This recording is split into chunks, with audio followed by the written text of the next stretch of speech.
আসসালামু আলাইকুম। প্রথমেই শুভেচ্ছা জানাই বাংলাদেশের সর্বস্তরের সকল শিক্ষার্থীদেরকে এবং শ্রদ্ধা করে স্মরণ করি আবু সাইদ ভাই সহ শতাধিক আবু সাইদকে, যারা নিজেদের অধিকার আদায়ের জন্য রাজপথে নিজের জীবন বিসর্জন দিয়েছেন। এবং তীব্র নিন্দা জানাই সেই সব হেলমেট পরিহিত গুন্ডা বাহিনীদের প্রতি, যারা ঢাকা বিশ্ববিদ্যালয়, বাংলাদেশ প্রকৌশলী বিশ্ববিদ্যালয়, জাহাঙ্গীরনগর বিশ্ববিদ্যালয়, জগন্নাথ বিশ্ববিদ্যালয়, চট্টগ্রাম বিশ্ববিদ্যালয় ও রাজশাহী বিশ্ববিদ্যালয় সহ দেশের সর্বস্তরের শিক্ষার্থীদের উপর হামলা চালায়। আবু সাইদরা যখন রাজপথে নামে নিজেদের অধিকার আদায়ের জন্য একটি স্বাধীন দেশের রাস্তায়, তখন তাদেরকে কেন লাশ হয়ে ফিরতে হয়? আমি সাইফ হাসান লাবলু।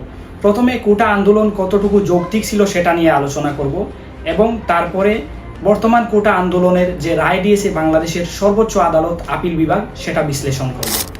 কোটা আন্দোলনের আগে বাংলাদেশে যে চলমান কোটা প্রথা ছিল সেটা হচ্ছে মুক্তিযোদ্ধা কোটা 30%, নারী কোটা 10%, প্রত্যন্ত জেলা কোটা 10%, ক্ষুদ্র নিগোষ্ঠী কোটা 5% এবং প্রতিবন্ধী কোটা 1%। সর্বমোট কোটা ছিল 56% এবং ঠিক এই জায়গায় সব মেধাবী শিক্ষার্থীদের জন্য বরাদ্দ ছিল 44%।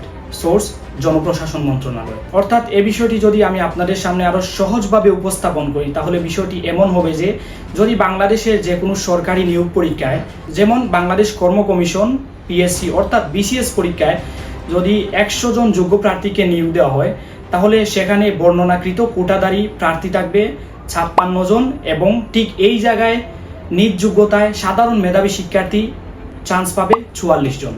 এই বৈষম্যবেদ্য কোটা প্রথার বিরুদ্ধে বাংলাদেশের সর্বস্তরের শিক্ষার্থীরা সচেতন হয়ে ওঠে, কোটা সংস্কারের জন্য আন্দোলন গড়ে তোলে, বাংলাদেশ সরকার কর্তৃক দাবি জানায় এবং অবশেষে তাদের দাবি পূরণও হয়।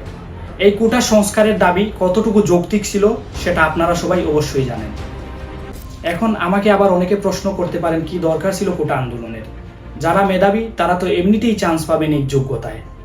ঠিক আছে, আমি আপনাদের সাথে সহমত পোষণ করলাম এবং আমিও বললাম কোটা আন্দোলনের কোনো দরকার নাই, সবাই নিজ বাসায় ফিরে যায়।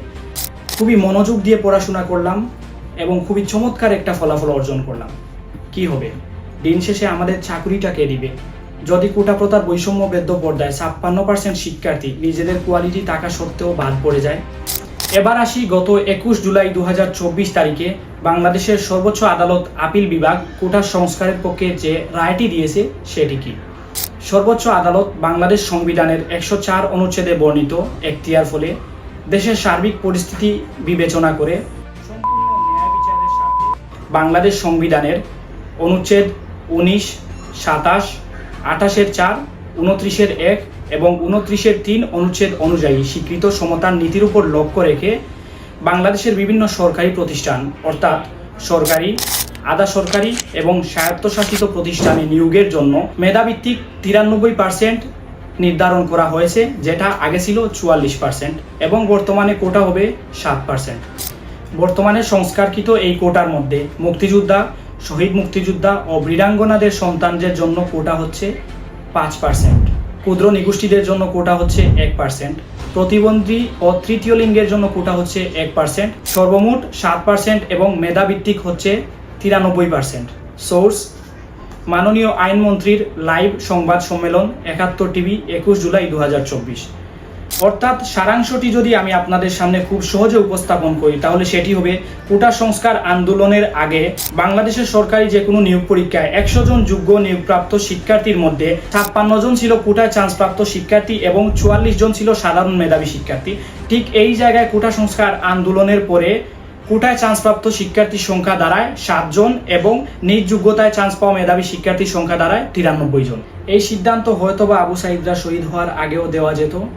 শিক্ষার্থীরা কি আদৌ তাদের ক্যাম্পাসে নিরাপদ? আমাদের একটাই দাবি, আমরা আমাদের স্বাধীন দেশে স্বাধীনভাবে ন্যায্য অধিকার নিয়ে থাকতে চাই।